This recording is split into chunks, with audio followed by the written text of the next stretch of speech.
আসসালামু আলাইকুম এভরিওয়ান, পদ্মার আড়ালে সবাইকে স্বাগতম। দেশ ও দেশের বাইরে যে যেখান থেকে আমার ভিডিও দেখছেন, আল্লাহর রহমতে সবাই ভালো আছেন। আলহামদুলিল্লাহ, আমরাও ভালো আছি। আমরা সবাই জানি রোজগার কাজের চাপে রান্নাবান্না, পড়াশোনা বা অন্যান্য দায়িত্ব সামলাতে গিয়েও বাসাটা ঠিকমতো ডিপ ক্লিন করা হয় না। ঈদ, কোরবানি, রমজানের মতো বিশেষ সময়গুলো আমাদের একটা সুযোগ দেয় বাসা ভালো করে পরিষ্কার করার। এই সময়টা আমরা একটু সময় বের করে ঘরের ধুলাবালি, জানালা, কাঁচ মুছে আলমারির উপরটাও পর্যন্ত ভালো করে পরিষ্কার করি। আজকে বাসাটা আমি ডিপ ক্লিন করে ফেলবো। সে সাথে যে শীতের সোয়েটার বাচ্চাদের অনেকগুলা এলোমেলো হয়ে আছে সবখানে, ব্ল্যাঙ্কেট, আজকে সবগুলো একদম গুছিয়ে ফেলবো। সোয়েটারগুলো আমি ভালো করে ভাঁজ করে এক জায়গায় করেছি সবগুলা।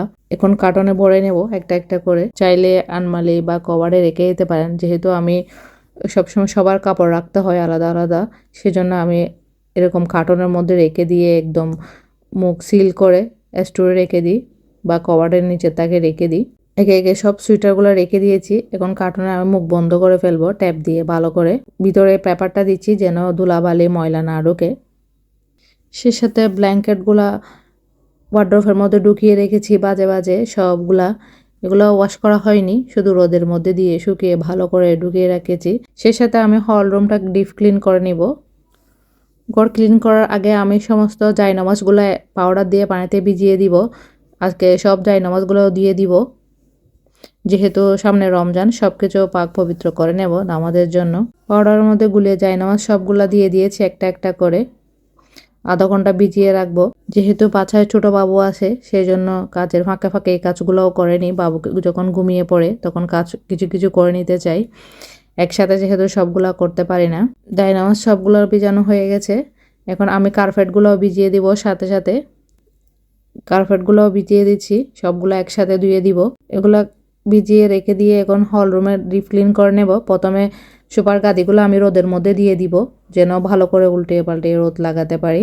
সেই সাথে সোফাগুলো এক এক করে টেনে নিয়ে এসেছি। সোফার পেছনে অনেক ময়লা জমে গেছে, যেহেতু আমি কিছুদিন অসুস্থতার কারণে ক্লিন করতে পারিনি ভালো করে, তাই রমজানের আগে সব কিছু ক্লিন করে নিচ্ছি। ময়লাগুলো একসাথে করে নিচ্ছি সবগুলা। তারপর ডেটল বা লাইট জল দিয়ে ভালো করে ক্লিন করে নিব। একে একে সব ফার্নিচারগুলো একদম সরিয়ে সরিয়ে সবগুলা ময়লা বের করে নিয়ে আসবো। এভাবে নেড়ে নেড়ে সব ফার্নিচারগুলো পরিষ্কার করে নিচ্ছি। সে সাথে ঘর ঝাড়ু দেওয়ার পরে ফার্নিচারগুলো একদম ক্লিন করে নেব শুকনো কাপড় দিয়ে। আসলে কাজগুলো করতে অনেক টাইম লাগে, যেহেতু বাবু কান্না করে, মাঝে মাঝে ওকে নিতে হয়। আবার কাজের অর্ধেক ফাঁকে ওকে নিয়ে কিছুক্ষণ খেলতে হয়, সাথে আবার কাজ করতে আসি। এভাবে পুরো অনেকটা টাইম লেগে যায় কাজে। এখন ঘরটা ভালো করে মুছে নেব একদম ক্লিন করে, যেহেতু সোফাগুলো ডিপ ক্লিন করা হয়ে গেছে এবং শুকনো কাপড় দিয়ে আমি মুছেও নিয়েছি। এখন ঘর ভালো করে মুছে নিয়ে আসব।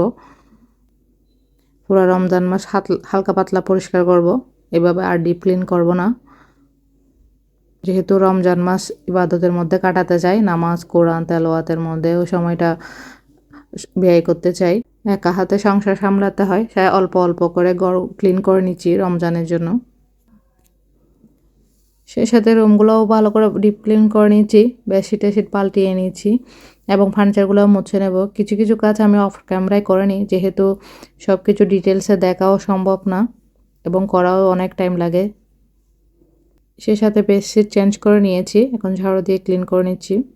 বিছনা গোছানো হয়ে গেছে, সেই সাথে বেবির বেডটাও রেডি করে রেখে দিচ্ছি যেন বাবুকে শোয়াতে পারি। আসলে নিজের কাজগুলো নিজের মতো না হলে মনে যেন খুঁতখুঁত থেকে যায়, সেই জন্য কষ্ট হলেও নিজে করার চেষ্টা করি অল্প অল্প করে।